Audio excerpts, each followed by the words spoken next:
Menikah dengan kakak sahabatku sudah setengah tahun. Aku dan dia belum pernah berhubungan intim, berpisah atau tidur dalam satu kamar.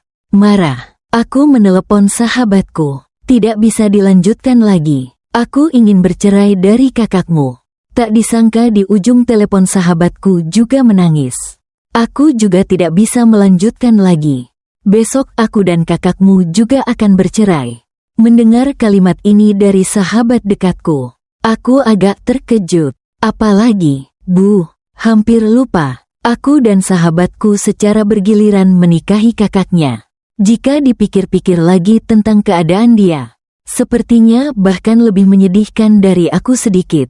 Menikah selama setengah tahun, tapi bahkan tubuh suamiku pun belum pernah benar-benar ku pahami. Tidak seperti aku, setidaknya aku pernah melihatnya. Aku menghela napas. Bagaimanapun juga kita adalah sahabat dekat dengan nasib yang sama. Aku pun berkata dengan penuh empati, sayang, nanti kita bertemu di bar. Kita cari seorang model pria lalu coba sentuh saja. Aku datang lebih awal dari sahabatku yang memesan meja terlebih dahulu. Ambil biji semangka, sambil ngemil dan menunggu. 5 menit kemudian dia datang dengan sepatu hak tinggi 10 cm. Riasan gaya kucing liar, penampilan menggoda, berjalan mendekat, sambil mengangkat tangan, langsung bersulang. Aku mendekat dan bertanya, cerita kamu sama dia bagaimana? Memang sahabat sejati. Saya baru saja bertanya, dia langsung mengangkat alis dan memandang saya. Bagaimana dengan kamu dan dia? Paling utama tidak ada yang mau mengalah. Saya menghela napas dalam-dalam. Dia tidak mengizinkan saya tidur bersama. Saya dan sahabat saya mendaftar pernikahan. Hanya berbeda 1 hari. Awalnya, saya hanya tahu dia punya seorang kakak laki-laki yang dokter. Tapi tidak jelas wajahnya seperti apa. Sampai saya dibuat marah oleh pelanggan. Hingga harus pergi ke rumah sakit untuk memeriksa benjolan di payudara. Teman baik saya khawatir saya akan digoda oleh dokter-dokter tua yang nakal. Jadi dia khusus memanggil kakak laki-lakinya yang muda dan tampan untuk menemani saya. Saya bahkan berpikir, seberapa tampan sih dia? Tapi akhirnya orang yang dipukul adalah aku sendiri. Melihat wajah Hati Tan, jantungku berdebar kencang. Pertama kali merasakan getaran hati. Dia memakai masker, hanya menampakkan sepasang mata yang cantik tapi jauh. Tapi aku tahu sangat jelas. Di bawah baju biru putih Kia, setiap bagian tubuh Hati Tan, di mana-mana benar-benar cocok dengan selera estetika saya. Setelah memeriksa, saya langsung meminta teman dekat saya mengirimkan WeChat-nya kepada saya. Dia bilang kakaknya cukup dingin. Saya menjawab dengan percaya diri. Tidak ada siapa-siapa, tidak bisa lepas dari daya tarik kecantikan puncak saya. Lalu saya kembali mendapat tamparan lagi. Selama mengejar, saya mengirim pesan manja ke Hati Tan. Dokter H, apakah kamu ingin dicintai oleh seorang wanita yang merawatmu dari tempat tidur sampai dapur? Dia baru membalas 1 hari kemudian. Iya Bu, dulu ibu saya masih merawat dan mengganti popok saya. Saya sangat kesal, jadi saya beralih ke serangan langsung. Saya minta bantuan sahabat untuk menciptakan kesempatan agar saya dan dia bisa pergi nonton film bersama. Di bioskop sedang diputar film horor. Saya berjanji untuk tetap tenang dan mengikuti. Tapi saya, dengan suara ketakutan, merapat ke pelukannya. Dia menunduk dan melihat saya. Kedip, berbicara dengan lancar, mengucapkan kata-kata yang sudah disiapkan di kepala. Sepertinya dadaku masih sakit. Dokter berjanji bisa membantuku memeriksanya. Kan, saya yakin bahwa nada suara saya sudah tepat. Sangat mirip dengan gadis-gadis Jepang yang rapuh dan lemah. Namun dia hanya diam memandangku. Mata di balik kacamata peraknya seperti pusaran air. Membuat timku merasa riang. Suasana begitu baik. Aku cetung dia akan menciumnya Roy.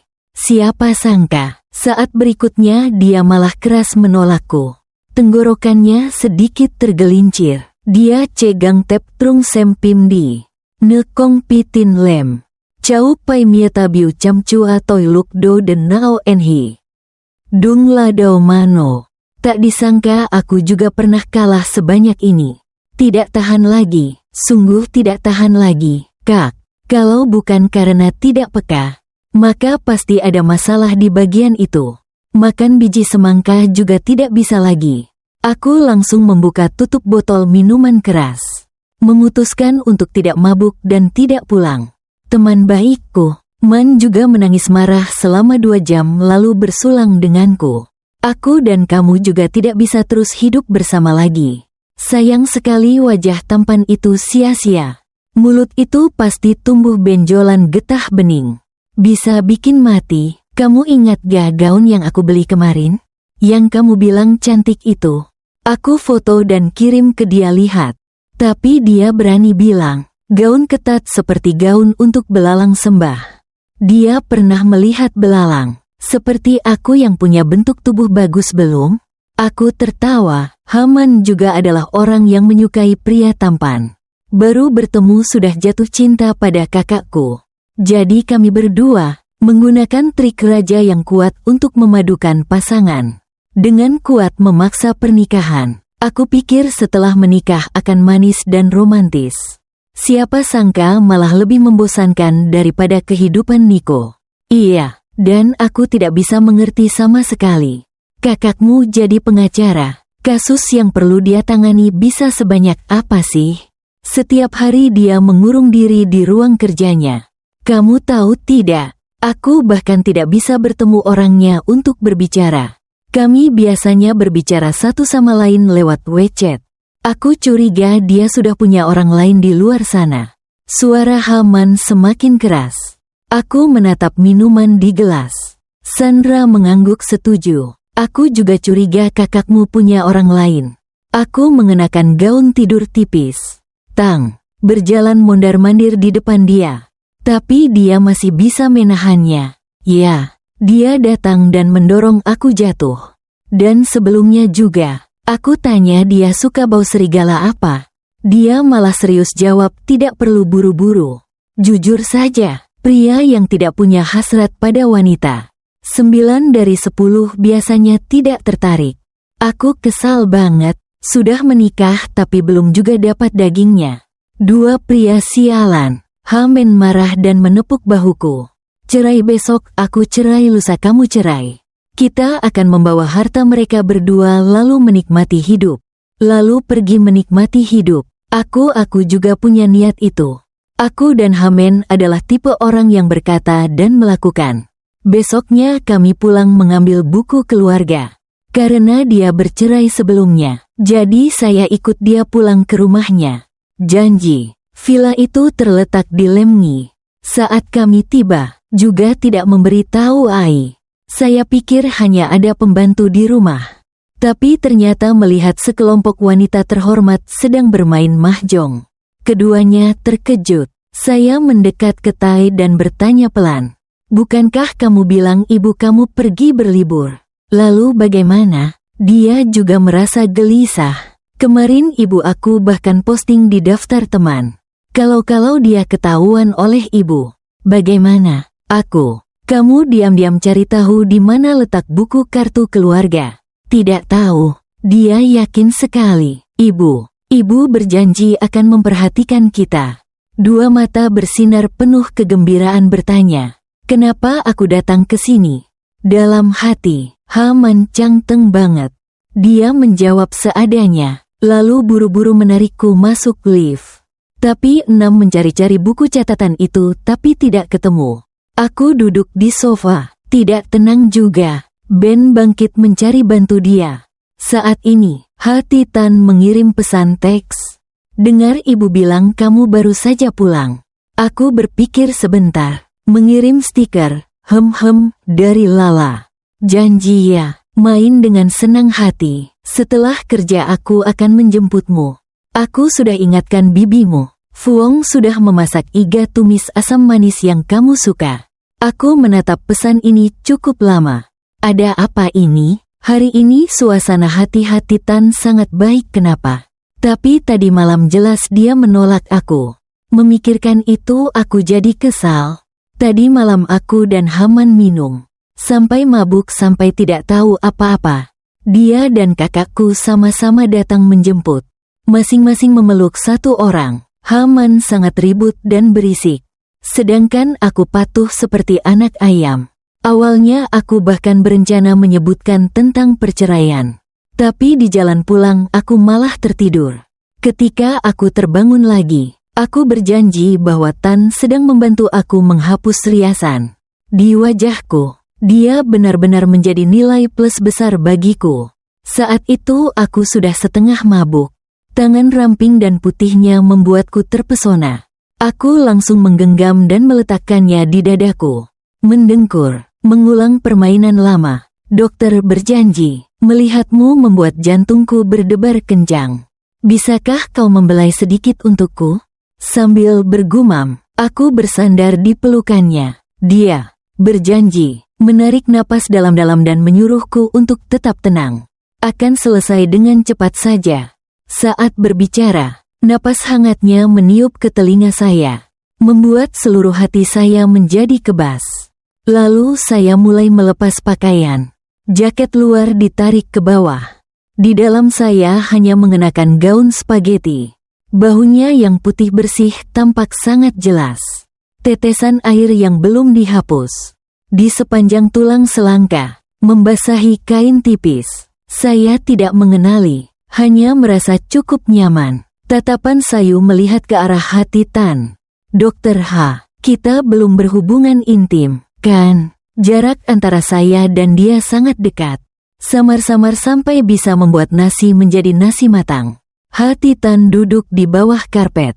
Sementara saya duduk di pangkuannya. Berpikir semuanya akan mengalir seperti air dan awan. Namun hati Tan malah mengusap dahinya. Menggunakan tangan yang besar, menghalangi tanganku, yang sedang membuka kancing bajunya.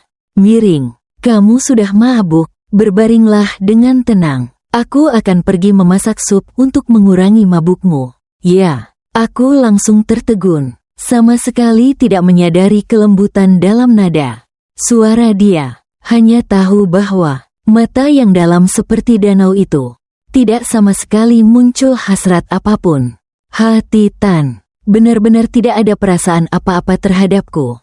Aku langsung menangis keras-keras, mengingat momen memalukan itu. Sekarang melihat pesan itu aku merasa tidak nyaman. Matikan ponsel, tidak mau peduli lagi padanya. Pintu kamar didorong terbuka. Ibu berjanji akan mengintip lewat celah pintu. Kalian sedang mencari apa? Berjanji mengerutkan dahi. Jelas sekali mencari sampai kesal. Terpaksa berkata, mencari buku daftar penduduk, kan? Berantakan. Seluruh keluarga terkejut. Nyonya yang terpesona langsung meninggalkan medan perang. Di ruang tamu, ibu berjanji agar kami berdua duduk di sofa. Kemudian melihat ke arah Haman dengan ekspresi waspada. Aku ingin bercerai. Haman tahu bahwa tidak bisa menyembunyikannya lagi.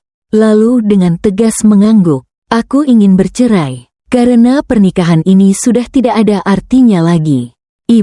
Ibu berjanji menggigit gigi hanya menyesal besi tidak menjadi baja. Mengucapkan kata-kata menyalahkan dia. Waktu itu aku yang menangis dan memohon untuk tetap di sisi Cheheng. Sudah lupa kenapa, aku yang bilang kalau tidak ada dia, aku tidak bisa hidup. Aku juga merasa bersalah. Sebenarnya, waktu itu aku juga memakai segala cara agar bisa mendapatkan janji masa muda. Tapi Ai tidak menyangka dia adalah jenis pria yang menahan diri. Saya benci diri saya karena bukan pria. Kalau tidak, saya bisa berada di samping sahabat saya. Kalau dipaksa oleh ibu, tidak akan ada kebahagiaan. Haman menghela napas penuh kesedihan. Cheheng pada dasarnya tidak mencintai anaknya. Saya berniat untuk tinggal di Shanghai dan melahirkan di tanah air. Shanghai keluar Namo. Aku sembarangan memilih seseorang juga lebih baik. Pria brengsek itu. Ko Hang banyak. Kata-kata baru selesai. Sosok tinggi besar muncul. Kakakku Ko Hang buru-buru berlari ke sana. Sebenarnya dia selalu berpakaian rapi. Tapi kali ini dasinya sudah miring ke satu sisi. Ekspresi wajah yang sangat antusias. Kak. Dia mendekati Haman dengan nada yang kaku. Kamu mau cerai kenapa? Tiba-tiba ingin cerai kenapa? Pesan di grup keluarga baru saja dikirim. Semua orang sudah tahu tentang hal ini satu persatu datang. Melihat hati Tan cepat-cepat berjalan ke arah sini. Saya kemudian mengatupkan bibir. Dia memancarkan semacam aura yang dingin. Mendekat ke samping saya. Saya tidak berkata apa-apa dan diam-diam mundur ke belakang. Kamu tidak nyaman di mana? Melihat wajah saya yang tidak baik. Dia kemudian membungkuk dan bertanya. Saya tidak berkata apa-apa. Karena aku melihatmu, aku jadi merasa tidak nyaman. Suasana menjadi tegang. Cheheng en hiu medin om li Haman. Tapi koye dira, kong chen noi tem gina, toi da kuyet din roy, koye lik nin che heng, an che seng jadi foi deng an kin chua andi. Ten luat su cheng du. Dia bilang dia memegang buku kartu keluarga dan berusaha menarikku pergi. Berjanji bahwa saat itu, Tan Kip waktu, memegangku erat-erat, dengan suara rendah. Tiuman. Pernikahan bukanlah permainan. Selain itu, jangan tarik aku. Tarik ke dalam kolam keruh ini. Haman, mendengar itu, langsung menatap kakaknya dengan ekspresi sangat polos. Nasihatmu padaku untuk melakukan apa? Bahkan dia sendiri hampir ditinggalkan. Begitu kata selesai, semua mata langsung tertuju padaku. Dia tidak mencintai anak. Menghadapi pertanyaan yang datang bertubi-tubi, aku hanya bisa menunduk, memegang erat ujung bajuku, dan berkata pelan, sial, apa aku harus mengatakan bahwa badan hati Tan baru enak, baru berair seperti itu, tapi tidak membiarkan saya mencobanya. Bahkan mainan kecil pun lebih menarik daripada dia, kan? Tapi jika dikatakan seperti itu, apakah itu tidak sama dengan saya? Sangat merindukannya, baru saja menjelaskan. Tidak tahu ibu berjanji mengambil tongkat dari mana. Langsung memberikan satu pukulan kepada hati Tan. Meskipun Ibu Ha sudah menahan tangan, tapi suara benturan itu terdengar sangat jelas di punggungnya. Sangat jelas terdengar. Dia kembali marah. Hanya merasa kesal karena besi tidak menjadi baja. Berkata kepada putranya, ibu sudah bilang apa? Bilang kepada anak itu, anak laki-laki keras kepala ini harus lebih proaktif sedikit. Sekarang sudah baik, hampir kehilangan ibunya dan istrinya juga. Ibu berjanji sambil memarahi, berjanji akan memarahi hati Tan dengan keras. Lalu berbalik menenangkan saya. Dia berkata bahwa hati Tan sebelumnya tidak pernah mencintai siapapun. Bahkan tidak ada nyamuk betina sekalipun. Dia bilang saya jangan terburu-buru mengambil keputusan dan pikirkan lagi. Kalau anak kecil ini masih tidak mau berubah, dia sendiri yang akan memperkenalkan pria lain kepada saya. Ngehe Fai, Man Lap Tese menolak. Ibu ya, anakmu tidak seperti orang yang belum pernah mencintai, melainkan seperti robot tanpa perasaan. Usia muda tapi sudah hidup seperti kakek 80 tahun.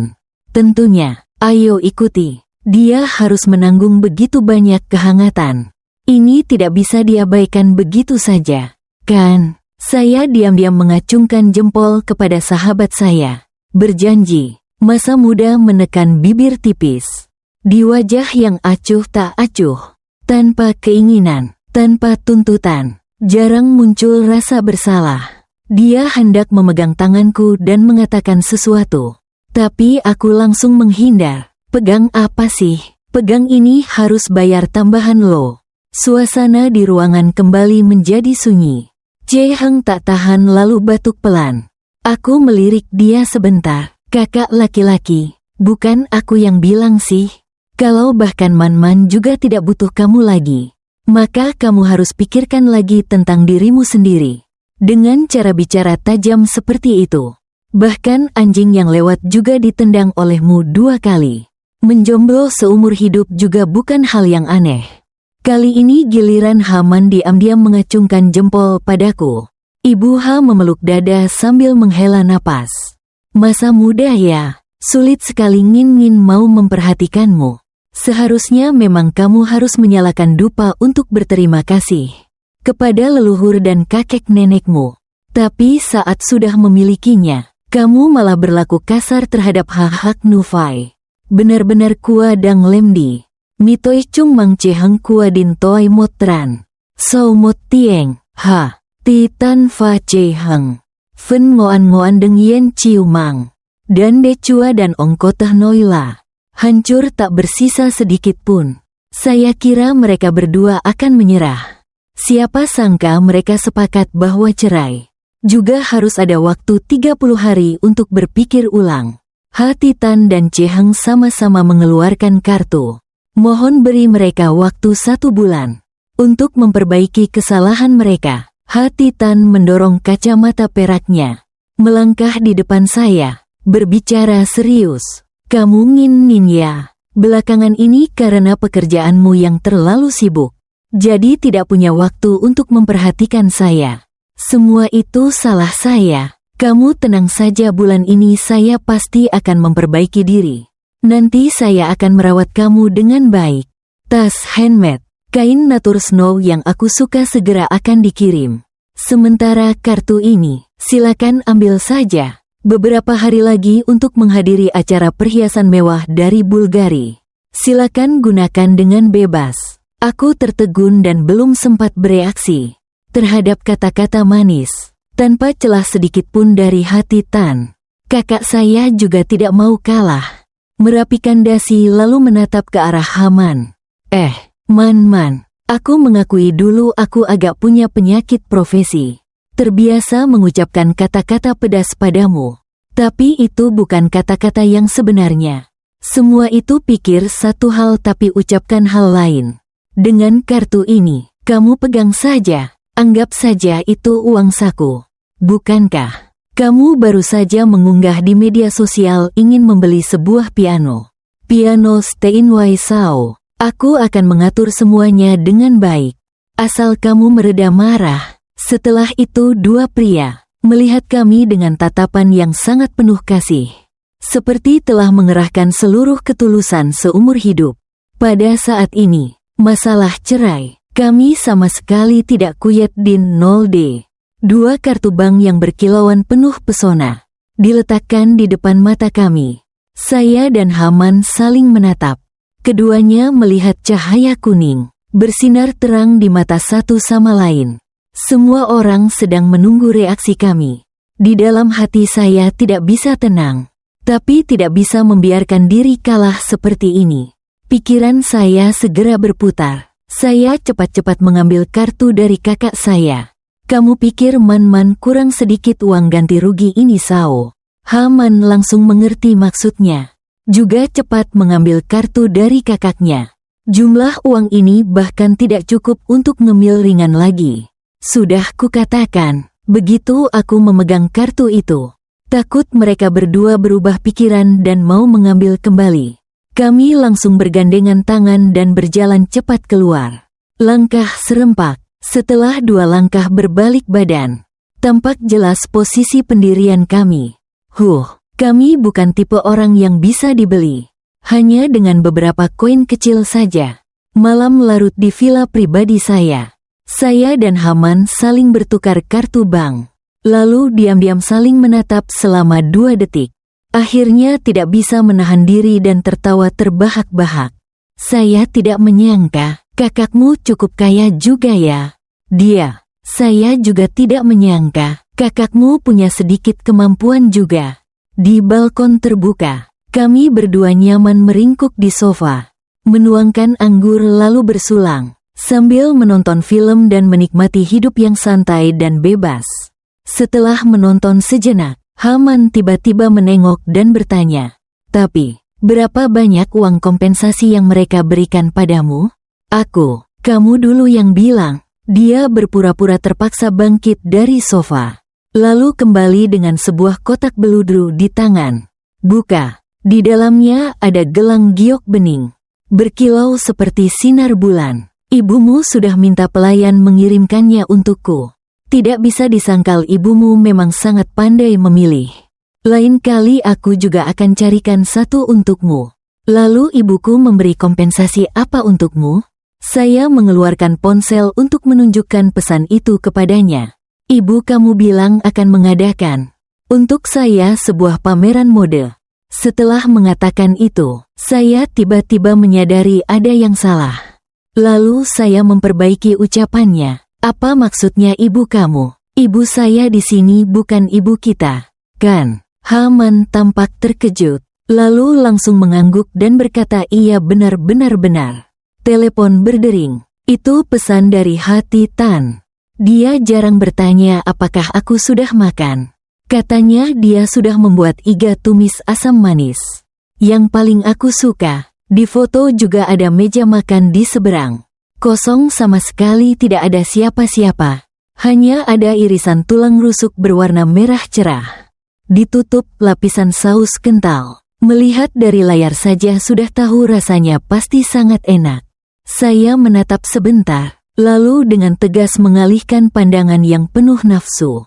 Tidak berniat menjawab dia. Tak disangka, hati Tan langsung mengirim foto tanpa baju. Pamer perut six pack, berotot. Aku bahkan belum sempat membuka. Dia sudah menarik kembali pesannya. Janji waktu itu dia salah kirim ke aku. Salah kirim ya salah kirim. Siapa juga yang mau lihat? Aku mengunci layar dan menyadari Xiaomen sudah tertidur. Berniat mengambil selimut tipis untuk menutupi dia. Ponselnya terus berdering tanpa henti. Saya pasti akan mengaktifkan mode diam. Setelah selesai latihan yoga sebelum tidur, saya hampir naik ke tempat tidur. Lalu ponsel kembali berbunyi. Saya tidak sadar itu panggilan dari video. Tanpa sengaja saya tekan menerima panggilan.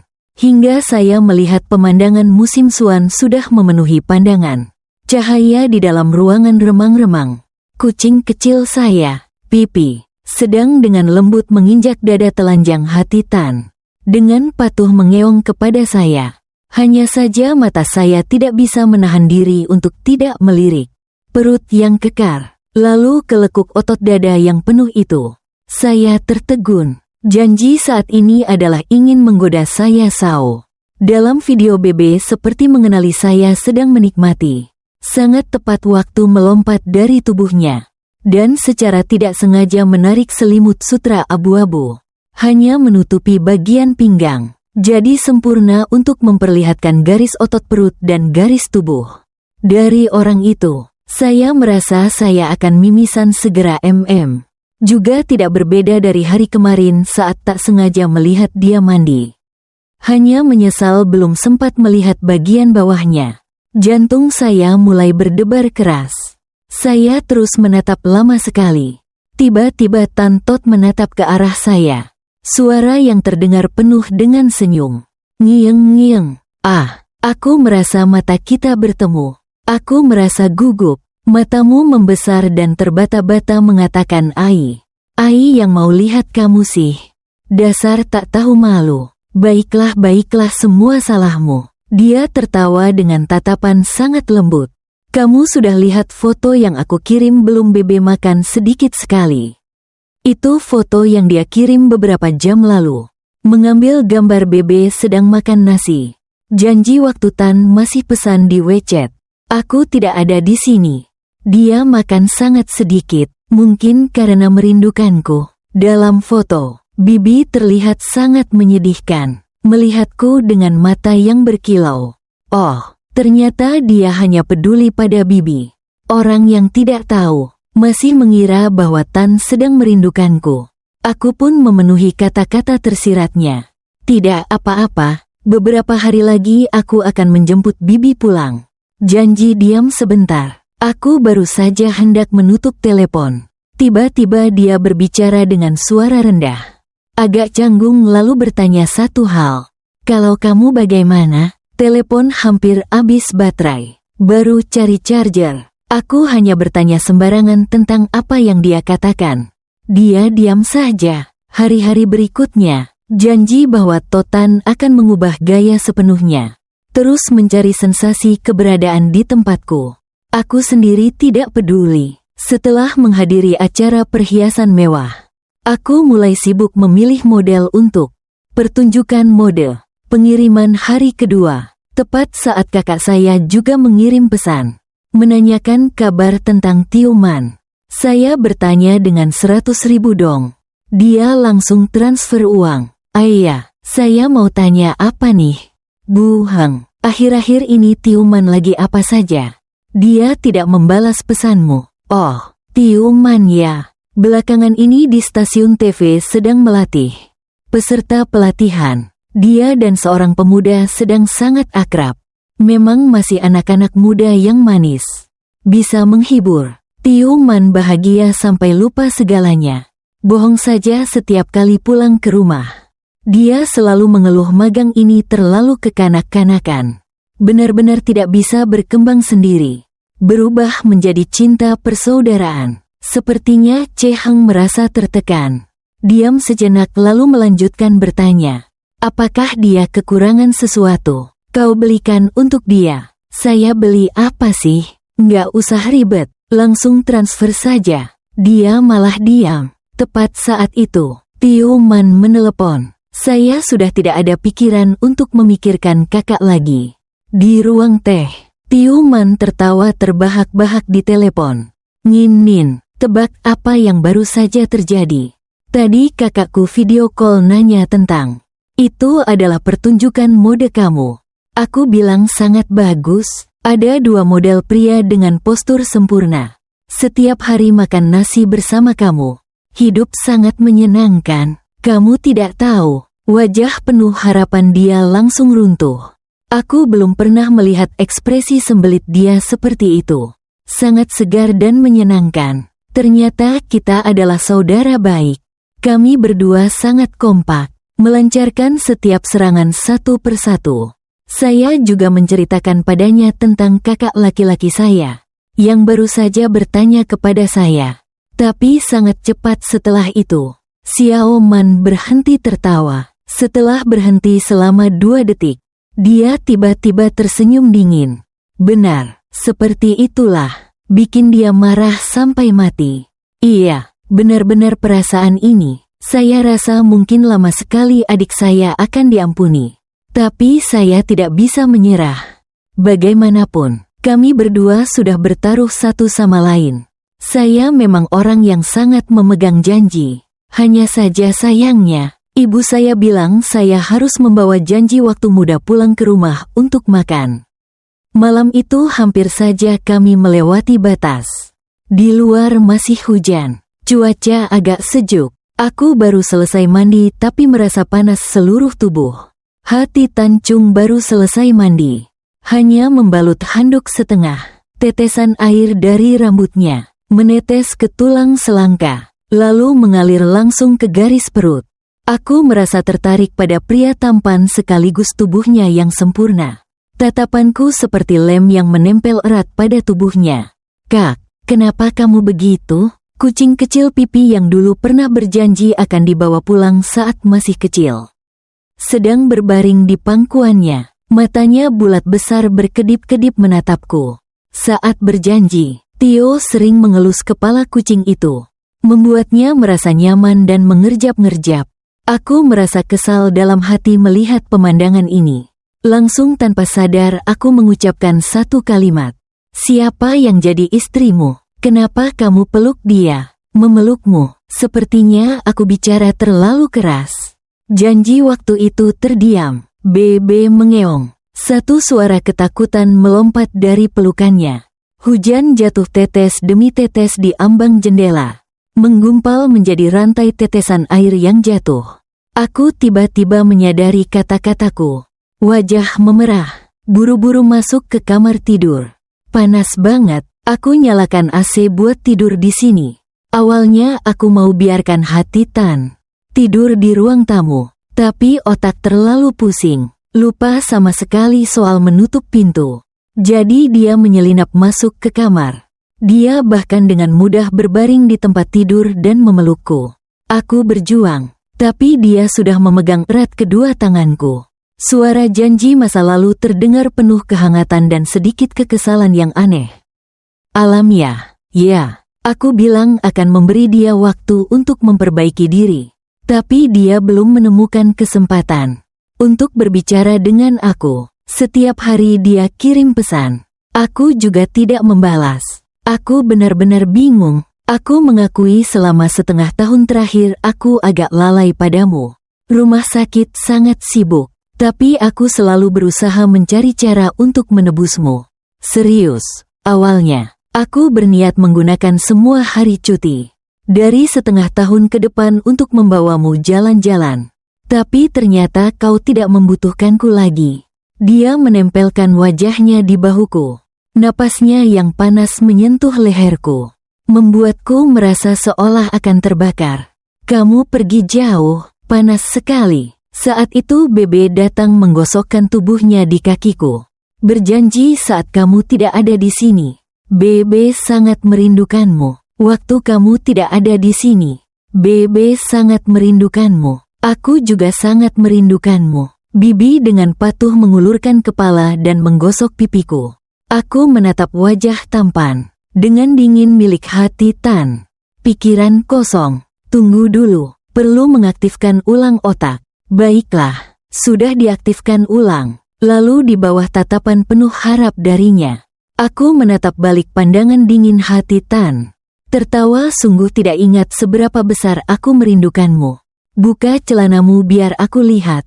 Dia diam saja. Alisku mengernyitkan dahi sampai seluruh tubuhnya seperti membeku.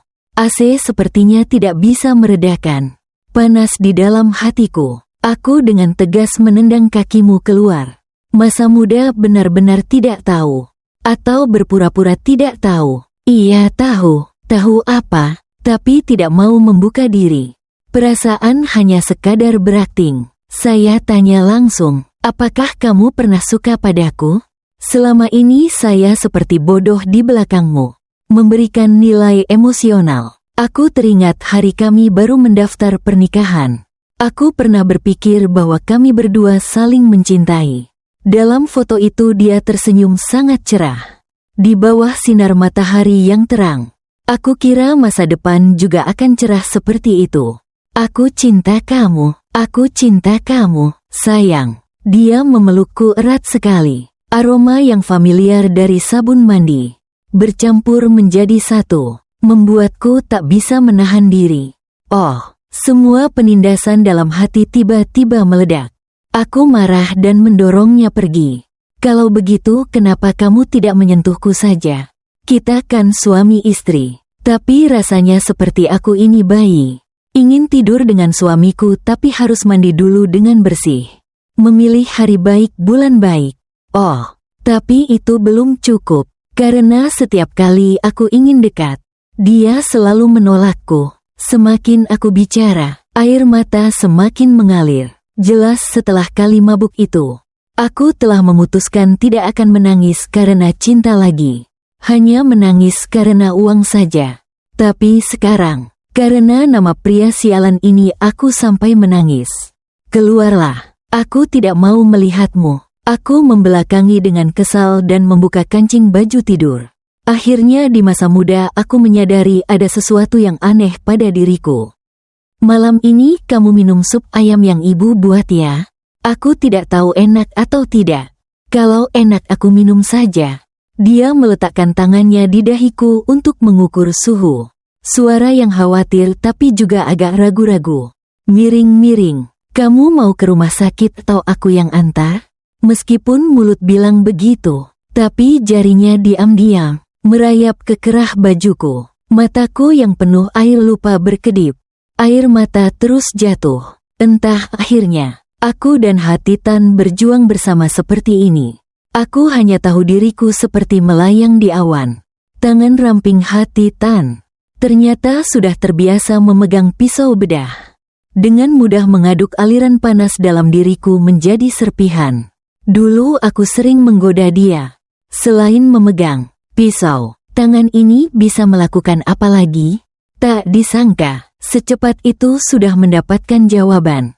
Tapi di tengah-tengah euforia, Dia bahkan tidak lupa menjelaskan alasan mengapa sebelumnya tidak menyentuhku.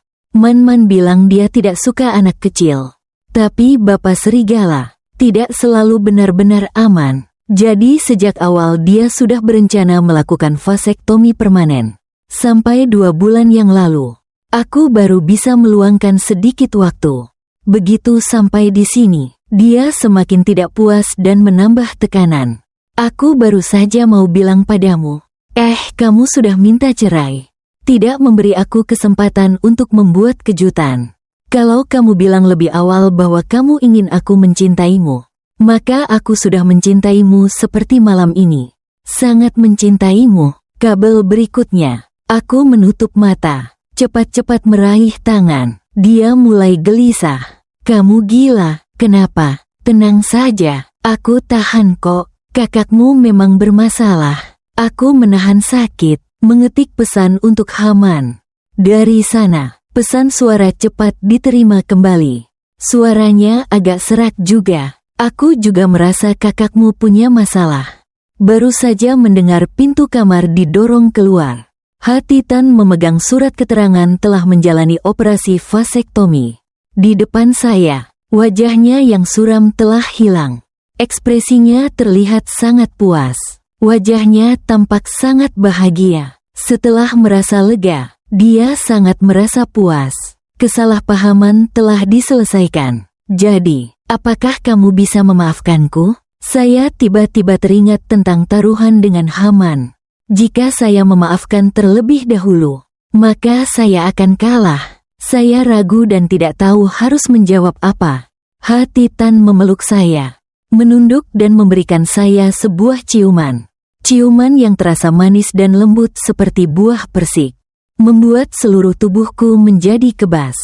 Hingga reaksi itu datang, hati Tan tiba-tiba mengepalkan bibir, mengelus ujung jarinya. Aku terkejut. Dia mengelus apa? Dia berlagak polos. Di sana ada susu. Perasaan kebas. Dari ujung jarinya sampai ke tulang ekor. Saya sama sekali tidak tahu harus mengungkapkannya seperti apa. Bukan begitu. Kenapa dia begitu genit? 10 menit kemudian, dokter berjanji waktu yang tepat. Karena sebuah ucapan tak sengaja dari saya, tiba-tiba dia diam. Menunjukkan wajah lesu selama beberapa detik. Memanfaatkan kesempatan itu, saya segera melarikan diri. Saya tidak ingin menjawab pertanyaan tentang apakah akan memaafkan atau tidak. Setidaknya harus menunggu selama sebulan. Hanya ada satu hal aneh. Belakangan ini Man tidak lagi membiarkan saya mengantar jemputnya. Yang paling penting adalah dia sangat jarang kembali ke villa. Pagi ini, saya memanfaatkan kesempatan untuk bertanya padanya siapa yang mengantar jemput. Dia pergi bekerja setiap hari. Haman tertegun sejenak dan menjawab ragu-ragu. Aku secantik ini tapi tidak ada yang mengantar jemput. Bagaimana bisa? Dia mengatakan sambil membantuku memilih tas. Memakainya di bahuku lalu mendorongku keluar pintu. Kamu sedang sibuk mengurus produk baru, kan? Segera pergi. Aneh sekali, aneh banget. Siapa yang menjemput dia? Apakah itu kakakku? Tidak mungkin. Tidak mungkin dia tidak bisa lebih buruk dariku. Tepat saat itu, asisten menelepon memberitahu ada orang yang mencari. Aku juga tidak berpikir panjang lagi. Jadi aku sama sekali tidak tahu bahwa begitu mobilku meninggalkan bengkel, tak lama kemudian, sebuah mobil, yang sudah terbiasa, telah berhenti tepat di depan villa. Ketika aku sampai di sana, tak disangka, orang yang disebut asisten itu sebenarnya Hati Tan. Sejujurnya, belakangan dia seperti hantu saja, menempel padaku. Jangan lepas. Sekarang dia malah menyuruh sopir mengangkut sekumpulan hadiah, sampai memberi suap kepada stafku lagi. Dari jauh aku sudah mendengar suara semangatnya. Iya, benar, istri saya cantik dan berbakat. Saya beruntung menjadi suaminya. Memang sudah berbuat baik selama ini. Akhir-akhir ini dia terlalu sibuk. Tidak ada waktu bersamaku. Jadi aku hanya bisa datang ke sini mencari dia. Aku langsung maju dan menarik tangannya. Kamu tidak perlu pergi bekerja, kan? Dah. Dia menjawab dengan serius. Dia sengaja meminta cuti. Kalau tidak terus mengejar, istrimu akan pergi dari kamu. Wajahku sedikit memanas. Tatapan yang pernah berjanji, tiba-tiba menatap ke kejauhan. Di tempat ada seorang model pria sedang membalut luka. Ah, itu salah satu dari orang yang makan nasi bersamaku setiap hari. Apa ya? Saat ini aku baru ingat janji. Man harus menghela napas dan melanjutkan perannya. Benar, dia berteriak satu kali saja tidak terlalu cantik. Ya, aku makan bersama kamu, bukan lebih baik? Apa ya? Kamu bisa membuat iga tumis asam manis untukku. Dia lebih muda darimu. Model pria itu melihatku lalu mengangkat tangan memberi salam. Baru saja hendak membuka mulut bicara, hati Tan langsung berdiri menghalangi di depanku. Inisiatif mengulurkan tangan memperkenalkan diri padamu. Aku adalah suami Nginin. Kami sangat bahagia. Tidak ada yang bisa campur tangan. Model pria itu bingung memandang saya. Lalu melihat hati Tan. Saya tahu, Dr. H. Saya sudah mendengar tentang Anda berkali-kali. Berkali-kali. Hati Tan yang awalnya waspada berubah menjadi terkejut. Wajahnya yang dingin tiba-tiba menunjukkan ekspresi bahagia. Mendengar Nin berkata bagaimana juga tidak sepenuhnya benar. Senyuman hati Tan tiba-tiba padam. Tapi semuanya berkaitan dengan Cingin. Dia tersenyum lagi, menepuk bahu model pria dengan serius memuji. Kamu memang pantas jadi model yang sangat tampan. Sikap yang jujur. Masa depan pasti akan sukses saya. Saya kehabisan kata-kata dan berpikir cara untuk mengusir sang Buddha ini. Tiba-tiba melihat Man muncul. Saya segera panik menarik hati Tan ke dalam gudang. Man sudah datang. Cepat sembunyi. Hati Tan melihat saya dengan bingung. Dia datang. Kenapa kamu harus sembunyi? Sambil berbicara, dia berencana untuk melangkah keluar. Aku menarik hati Tan lalu menciumnya di wajah. Baiklah, kita belum berdamai. Matanya menjadi dalam, memiringkan kepala, berkata ingin ciuman lagi. Aku menepuk lembut wajahnya. Dia langsung memeluk leherku, memaksa mencium lalu bersembunyi di gudang. Man datang mencariku untuk berbelanja. Kami berjalan-jalan di sekitar pusat perbelanjaan beberapa kali. Waktu itu mengikuti di belakang. Sesekali dia juga mengirim pesan menggoda. Perasaan antara mereka berdua memang baik sekali. Aku hampir menjodohkan mereka berdua. Aku tersenyum sinis saat mengetik untuk membalas. Tiba-tiba menggenggam tanganku erat-erat. Kenapa aku merasa seolah-olah ada AI yang mengawasi kita? Aku terkejut dan tertawa. Tidak mungkin ada. Orang ini, benar-benar menyebalkan. Sudah bilang jangan ikut. Tapi tidak lama kemudian, aku juga merasakan ada yang tidak beres. Tidak, sepertinya aku baru saja melihat kakakku. Dia juga sedang mengirim pesan. Mendengar itu, matanya menunjukkan ketakutan. Bagaimana bisa seperti itu? Pasti saat ini dia sedang menangani kasus pengadilan. Aku mengerutkan mata, merasa bersalah, sambil bermain permainan dua standar. Aku mengingatkan dia, kamu tidak lupa dengan taruhan kita, kan? Dia langsung mengangguk. Jangan lupa, siapa yang luluh duluan harus mencuci kaos kaki bau untuk orang itu. Selama setahun, benar begitu. Sial, kalau ketahuan aku akan memberikan semua kaos kaki bau ke Waktu muda berpikir begitu aku tiba-tiba ingat hal lain. Tapi Man, kamu bilang ke kakakmu kalau aku tidak suka anak-anak. Sejak kapan itu?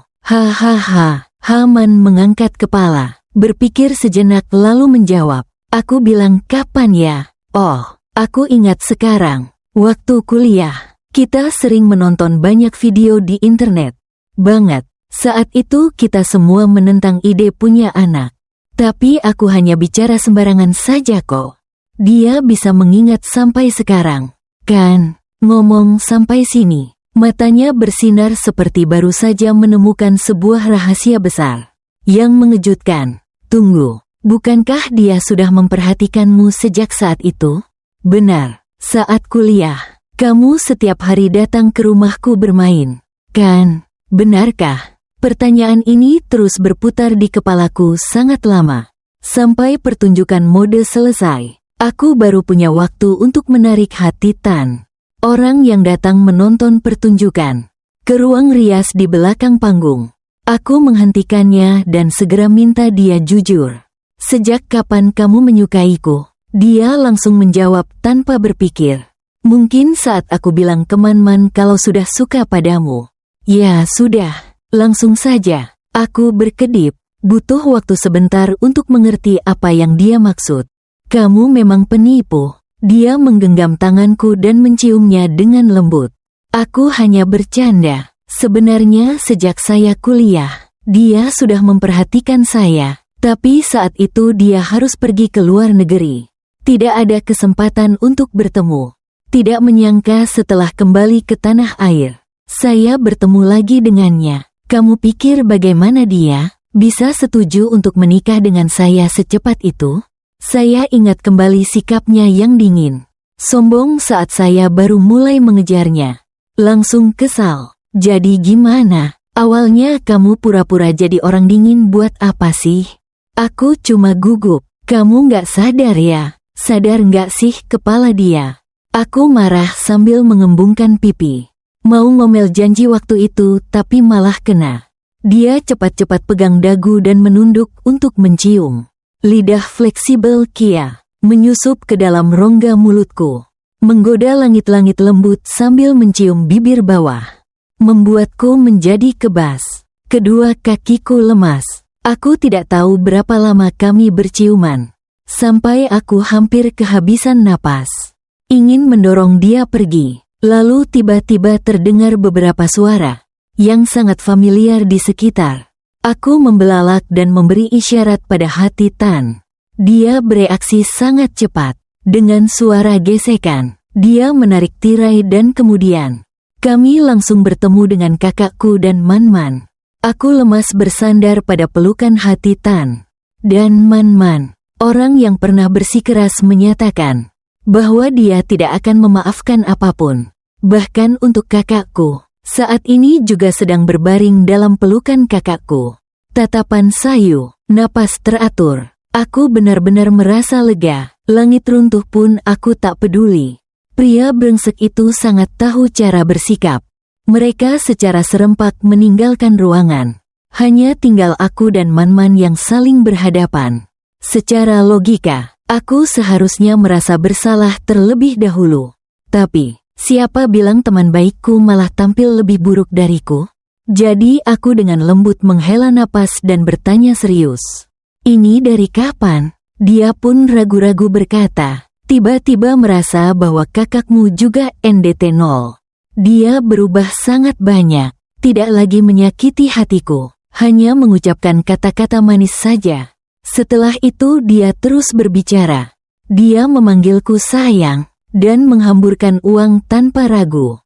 Bentuk tubuhnya bagus. Kalau aku bukan istrinya, aku juga ingin jadi burung kenari kesayangannya. Aku terdiam. Ini adalah kata-kata yang seharusnya diucapkan oleh putri kaya sepertimu.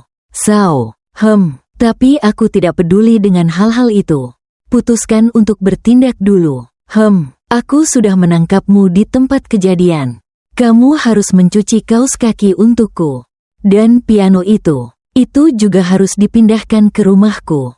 Ya, akhirnya Man-Man juga menyadari masalahnya. Langsung menanyai saya. Lalu kamu bagaimana? Kamu dan kakakku itu bagaimana? Wah, ciumannya lama sekali ya. Leher penuh bekas ciuman itu. Aku digigit nyamuk. Loh, mulutmu juga digigit nyamuk sampai berdarah ya? Akhirnya aku terpaksa jujur. Hari aku dan hati Tan berdamai. Man-Man juga jujur mengaku saja. Memang saudara perempuan yang baik. Bahkan hari damai pun sama saja. Man-Man terlihat gugup, apalagi soal kaos kaki. Tepat saat ini, hati Tan muncul. Aku menarik tangannya dan berbisik mengingatkan. Adik perempuanmu bilang supaya dia mencuci kaos kakaknya. Dia melirik Cheheng dan mengepalkan bibirnya. Pria macam apa ini? Mencuci kaos kaki istri saja tidak bisa? Bu Heng tidak mau berdebat. Hanya dengan lembut mencium pipi Man. Sayang, kaos kaki akan saya cuci. Termasuk juga pakaian dalam. Tidak mau kalah. Berjanji. Tan segera membungkuk dan mencium bibir saya. Tentu saja, tenang saja. Suami akan membantu kamu mandi bersih dari kepala sampai kaki. Beberapa hari libur setelah itu kami berempat pergi berkemah. Malam hari langit cerah tanpa awan. Cheheng dan Man bermain tebak kata dari kejauhan. Aku dan Hati Tan duduk di dekat tenda. Bersandar satu sama lain. Angin di gunung berhembus lembut membawa aroma bunga dan rumput. Aku mengatupkan bibir menatap tajam batu-batu di tepi sungai. Dengan rasa ingin tahu yang lama, aku bertanya padanya, janji zaman SMA, mengapa kamu ingin menjadi dokter? Menyelamatkan orang, bukankah itu hal yang sangat luar biasa? Dia tersenyum sangat serius. Aku tiba-tiba teringat sebuah berita yang pernah aku baca sebelumnya. Seorang dokter kelelahan karena menyelamatkan orang, tapi malah dihina oleh keluarga pasien yang tidak ada hubungannya. Menusuk sekali. Dokter itu hanya bisa berteriak minta tolong. Di dalam rumah sakit, memang benar-benar hal yang sangat menyedihkan. Dadaku tiba-tiba sakit. Kau pikir seperti apa Aurora sekarang? Dia mengangkat masker, hanya memperlihatkan mata dingin yang cantik. Tapi saya sangat jelas di balik jas putih itu. Setiap lekuk di tubuhnya membuat saya ingin mengeluarkan darah dari hidung. Iya, saya akan coba cari. Saya mengikuti, tapi malah menemukan riwayat pencariannya. Dari beberapa bulan lalu, istri marah. Harus bagaimana? Bagaimana cara berdamai dengan pacar? Gunakan kecantikan untuk menggoda. Apakah peluang keberhasilannya tinggi? Apakah hasrat yang tertekan efektif? Serangkaian pertanyaan telah ditandai oleh sistem. Karena pencarian yang berlebihan, saya tertawa sambil memeluknya dan mencium dengan cepat. Berjanji di masa muda, kamu mencintaiku sampai gila, kan? Dia agak terdiam. Tatapan dalamnya memancarkan senyum yang tak terbantahkan. Benar, aku sangat mencintaimu. Mataku tiba-tiba merah. Mengembalikan ponsel itu kepadanya. Nanti kalau kamu melihat Aurora, harapan pertamamu adalah agar aku selalu aman. Semoga di dunia ini ada lebih banyak orang baik. Dia menunduk dan tersenyum pelan. Jadi aku berharap kita selamanya di samping satu sama lain. Baru saja selesai berbicara, aku tiba-tiba menyadari bahwa aku telah meneteskan air mata. Dia miringkan kepalanya melihatku. Kenapa kamu menangis? Aku tidak menjawab. Dia menunduk melihatku dan tiba-tiba tersenyum nakal. Ini semua karena kamu. Semalam lututku jadi merah semua karena kamu. Pikiran saya langsung teralihkan oleh dia. Aku jadi marah dan berteriak. Bukankah itu karena kamu? Posisi itu terlalu sulit. Pinggangku hampir patah. Mendengar itu, Hati Tan langsung tertawa. Pria sialan itu, tadi malam masih berbisik di telingaku. Mencintaimu dengan sepenuh hati, bukan hanya kata-kata, tiba-tiba mendorongku jatuh. Jadi malam ini kita ganti posisi. Ya, aku jamin akan sangat lembut padamu.